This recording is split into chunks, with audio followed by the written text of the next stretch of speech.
Good morning दोस्तों, आज हम पढ़ेंगे the types of supports. Supports को हम लोग अलग अलग पार्ट में डिवाइड करेंगे। The first is the hinge support, second one is the roller support, third one is the fixed support and last one is the simple support. यहाँ पे हमने सपोर्ट्स को अलग अलग पार्ट में डिवाइड करके दिया हुआ है। अगर अलग अलग पार्ट में अगर डिवाइड करके रखा हुआ है यहाँ पे, तो आप देख सकते हो। तो first is the hinge support. अब हिंज सपोर्ट की अगर बात करते हो तो उस कंडीशन में जो सिंबल रहेंगे that is the symbol is this type of notation is called as the hinge support. यानी आपने सिर्फ किसी भी मेंबर को नट बोल्ट से सिर्फ टाइट करके रखा हुआ है और इसके ऊपर जो आपके नंबर ऑफ अननोन आएंगे वो आएंगे दो। एक रहेगा आपका unknown is the vertical unknown and second unknown is the horizontal unknowns। vertical forces and H stand for the horizontal forces। तो हिंज सपोर्ट में हमें नंबर ऑफ अननोन दो रहते हैं। One is the horizontal force रहेंगे और second is the vertical force unknown. तो हम लोग हॉरिजॉन्टल फोर्स और वर्टिकल फोर्स ना लिखते हो, हम लिखेंगे H stand for horizontal force and V stand for the vertical force। Second is the roller support. यानी क्या हो गया, किसी भी सपोर्ट के नीचे में हमने रोलर लगा दिया हुआ है जिसमें हम लोग मूवमेंट रहेंगी, आइदर हॉरिजॉन्टल मूवमेंट रहेगी या वर्टिकल मूवमेंट रहेगी। तो यहाँ पर अगर आप देख सकते हो तो यहाँ पर रोलर क्या लगा हमने इन एक्स डायरेक्शन। अब ये कैसे कोऑर्डिनेट के हिसाब से ये एक्स हो गया, ये वाई हो गया। तो ये जो रोलर्स है हमारा ये लगा हुआ एक्स डायरेक्शन में। तो इस रोलर में जो मूवमेंट होंगी वो होंगी हमारी हॉरिजॉन्टल मूवमेंट होगी। तो हॉरिजॉन्टल फोर्सेस क्या रहेंगे हमारे जीरो रहेंगी। तो हमें यहाँ पे हम मिलेंगे ओनली वर्टिकल फोर्सेस। आपको क्या करना पड़ेगा, पता करना पड़ेगा। अब यहाँ पे अगर देखते हो तो रोलर कहाँ पे लगा हुआ है, हॉरिजॉन्टल डायरेक्शन में लगा हुआ है। तो जो मूवमेंट रहेंगी हमारी हॉरिजॉन्टल डायरेक्शन में रहेंगी। तो इसका मतलब क्या हो गया, द हॉरिजॉन्टल फोर्स क्या रहेंगे यहाँ पे जीरो रहेंगे। लेकिन वर्टिकली लोड डाउनवर्ड होगा तो यहाँ पे आपको वर्टिकल फोर्स फाइंड आउट करना पड़ेगा। यहाँ पे होगा वर्टिकल भी फाइंड आउट करना है और यहाँ पे हॉरिजॉन्टल भी फाइंड आउट करना है। लेकिन यहाँ पे जो रोलर का मूवमेंट है वो हॉरिजॉन्टल होने की वजह से हॉरिजॉन्टल मूवमेंट जीरो होगा और वर्टिकल फोर्सेस हमें निकालना पड़ेगा या वर्टिकल मूवमेंट की रिएक्शंस या वैल्यूज हमें निकालना पड़ेगा। लेकिन इन केस अगर हमारा रोलर वर्टिकली लगा हुआ है तो क्या करेंगे हम लोग, तो यहाँ पे हमारा जो मूवमेंट है वर्टिकल होगा, हमें हॉरिजॉन्टल वैल्यूज कैलकुलेट करना पड़ेगा। This is called as a roller support. Next one is the fix support. अब फिक्स सपोर्ट यानी क्या है, this symbol is stand for the fix support. तो इस कंडीशन में हमें जो नंबर ऑफ अननोन रहेंगे वो रहेंगे, एक वर्टिकल अननोन रहेगा, एक हॉरिजॉन्टल अननोन रहेगा और साथ साथ में मूवमेंट अननोन रहेगा। Simple support. और सिंपल सपोर्ट क्या है, जस्ट एक बीम है और बीम क्या क्या हुआ है, एक सपोर्ट के ऊपर में रखा हुआ है support. This type of support is called as a simple support. Hinge support पे नंबर ऑफ अननोन इज 2। कौन से, V and U। V therefore the number of unknowns in hinge support is vertical direction forces and horizontal direction forces। अब दूसरी बात है roller support. Roller support पे number of unknown is only, अगर यहाँ की अगर बात करते हो तो number of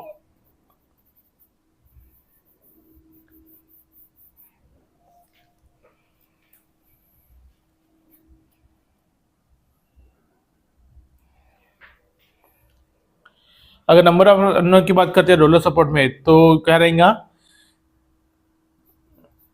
number of unknown in roller support that is the only one. And जिस डायरेक्शन में मूवमेंट नहीं होगा, समझ लो यहाँ पे V है तो नंबर ऑफ अननोन इज 1। अगर इस तरह का रोलर है तो number of unknown is 1, that is the horizontal. तो that is the number of unknown is 1। अगर वही हम लोग अगर फिक्स सपोर्ट लेते हैं तो यहाँ पे हमें तीन वैल्यू निकालना पड़ेगा, vertical, horizontal and movement. Therefore the number of unknown is 3। अब कौन से एक हॉरिजॉन्टल निकालना है, वर्टिकल निकालना है और साथ साथ में यहाँ पे मूवमेंट भी निकालना है। Next is the simple support. तो यहाँ पे number of unknown is 1, that is only the vertical. दोस्तों आज हम पढ़ेंगे वेरियस टाइप्स ऑफ बीम्स। तो यहाँ पे हमने बीम को अगर हम लोग अलग अलग पार्ट में बाइफरेट कर देंगे।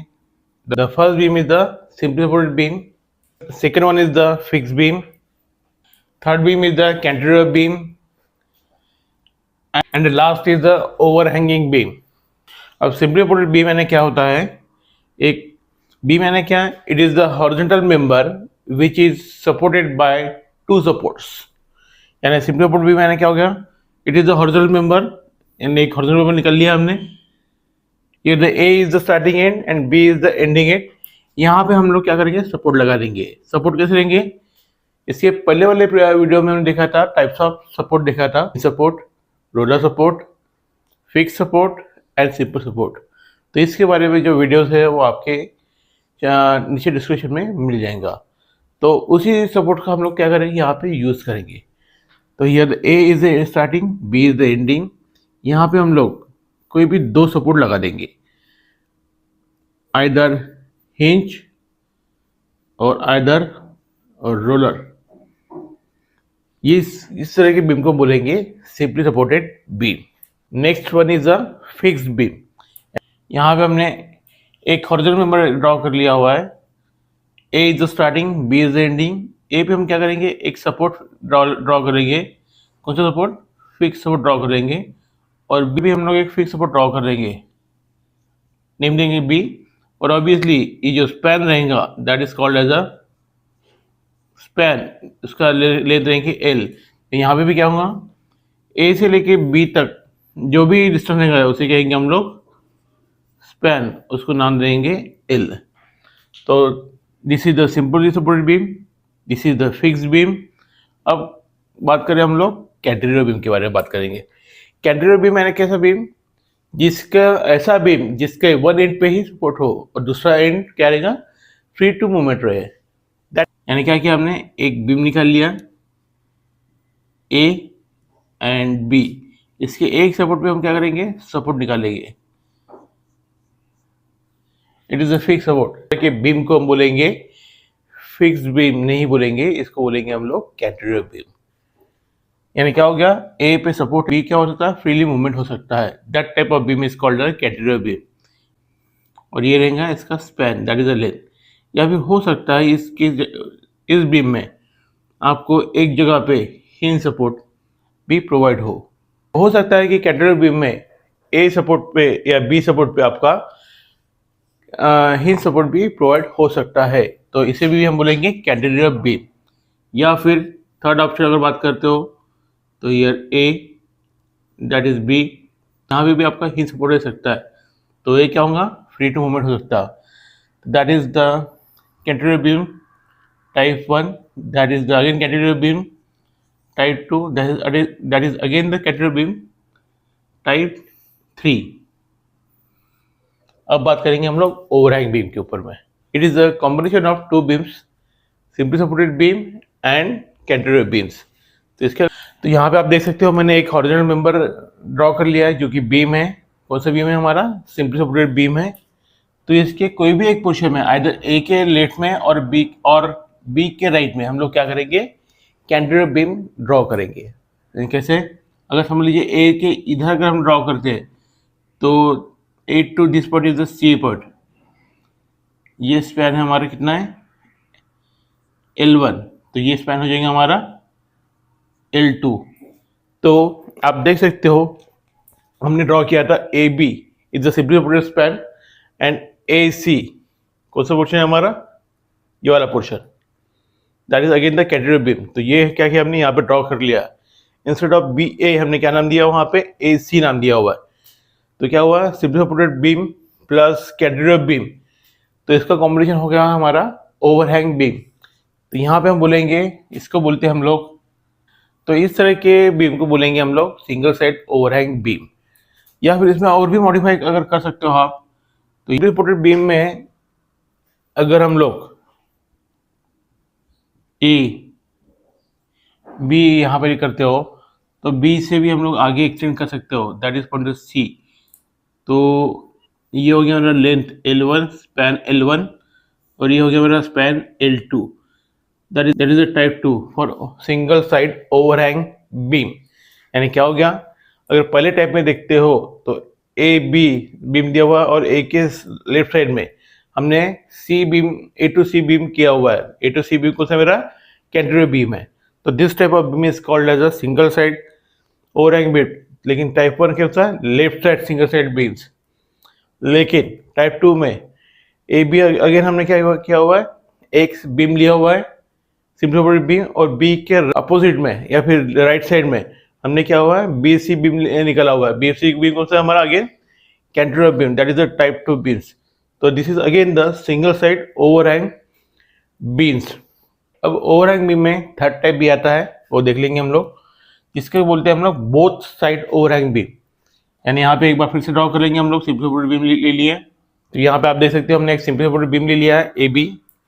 अब ए के लेट में हमने एक बीम निकल लिया है, that is a cantilever beam. इसको नाम देंगे C, A to C is a cantilever.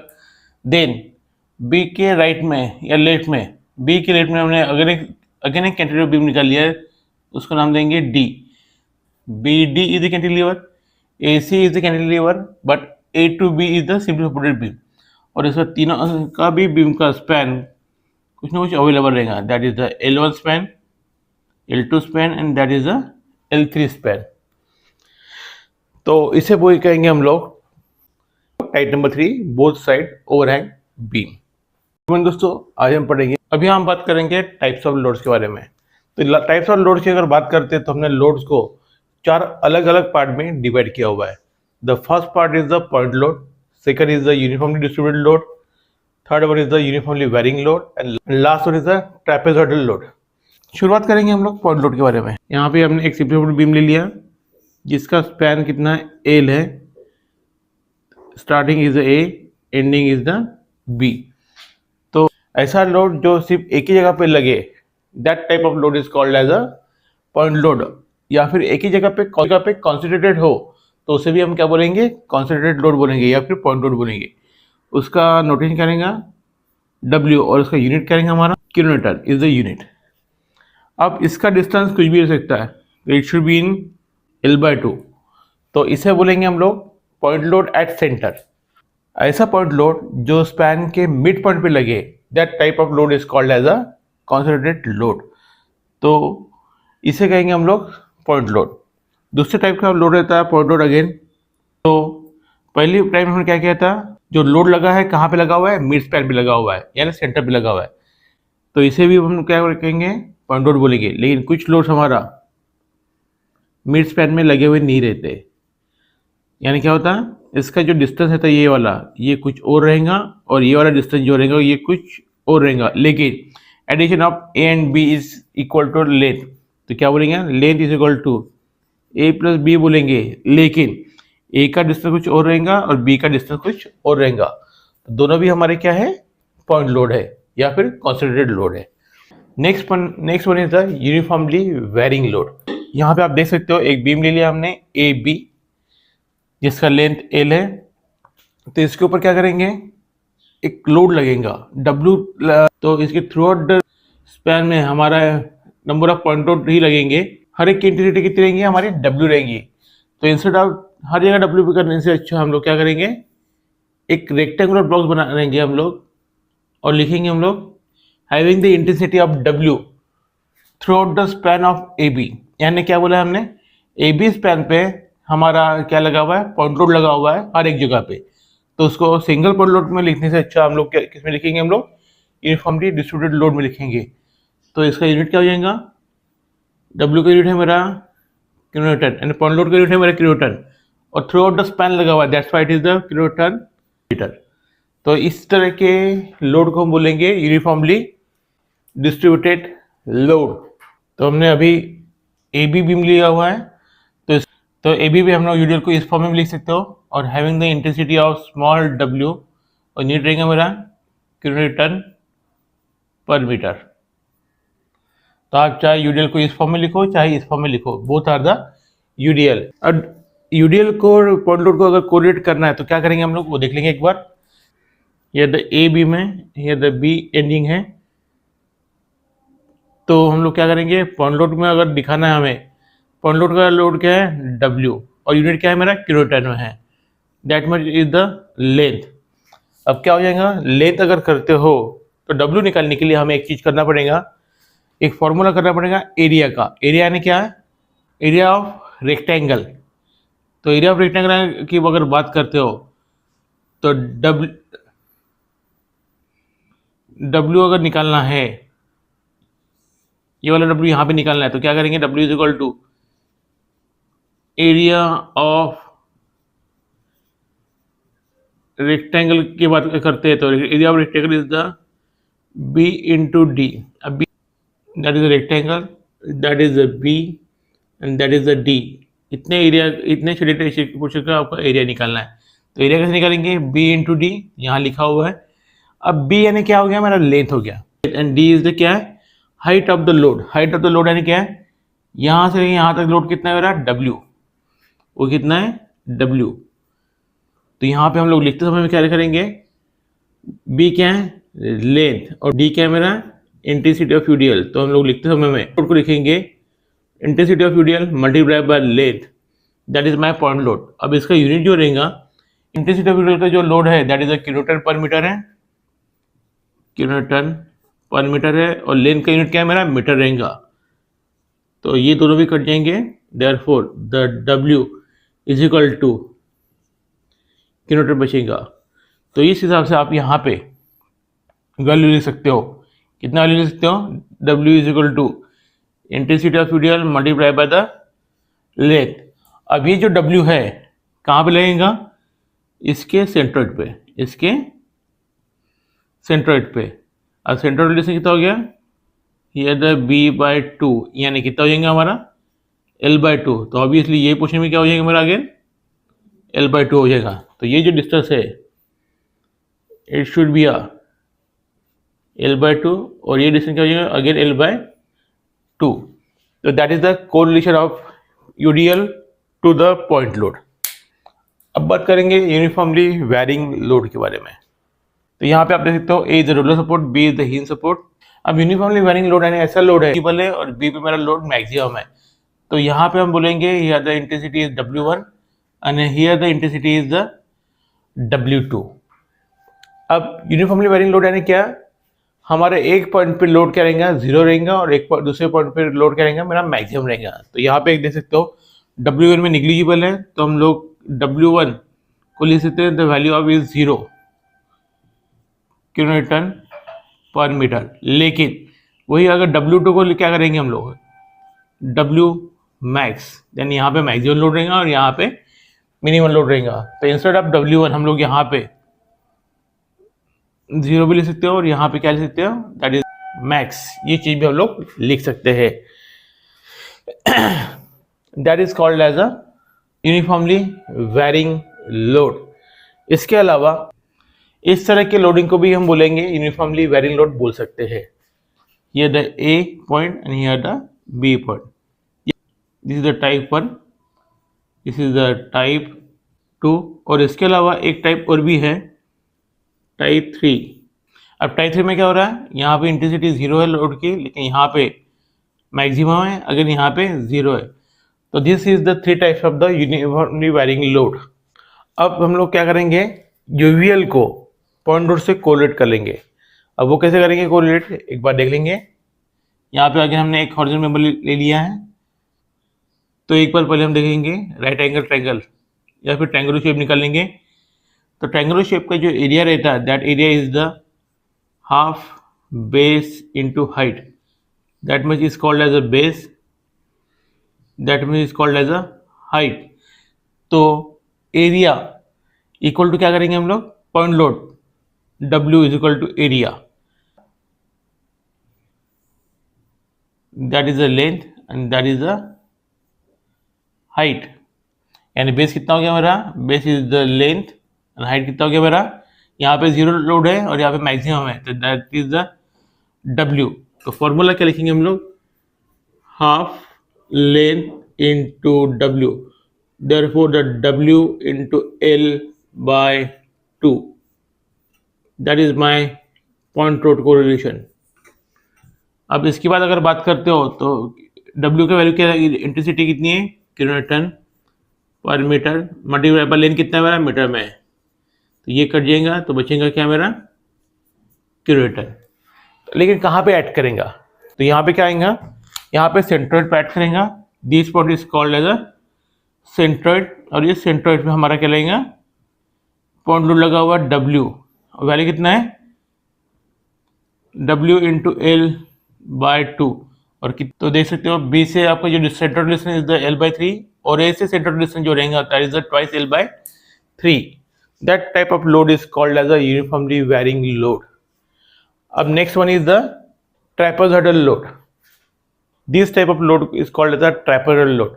अगर आप प्रॉपर्ली अगर देख रहे होंगे यहाँ पे trapezoidal load में हमने W1 और W2 लोड दिया हुआ है, ये द पॉइंट A, ये द पॉइंट B, तो क्या होगा, W की कुछ ना कुछ इंटेंसिटी रहेंगी और W2 की भी कुछ ना कुछ इंटेंसिटी रहेंगी लोड की। तो इसको हम लोग दो पार्ट में डिवाइड करेंगे या फिर लोड को, तो आपको ध्यान में आ जाएगा क्या चीज़ें करके। तो हमने एक बीम ले लिया हुआ है, ए बी बीम, इसका जो लेंथ है that is the length is L, तो इसके ऊपर मैं यहाँ तक, इतने पोर्शन तक, कहाँ तक, ये पोर्शन तक, तो ये कितना है मेरा, W1 है, तो ये that much is the only W1 and W1, तो ये क्या हो गया मेरा, UDL, इतना पोर्शन क्या हो गया मेरा, UDL, तो that much is the UDL, और साथ साथ में ऊपर वाला देख सकते हो तो that is the uniformly varying load, और इसका इंटेंसिटी कितना होगा, 0, और ये होगा मेरा W2, W2 by the W1 is equal to W, so that is the UVL. तो trapezoidal load is the combination of uniformly distributed load and the uniformly varying load. तो इन दोनों का कॉम्बिनेशन करके हम लोग trapezoidal load की calculation कर सकते हैं। Thank you.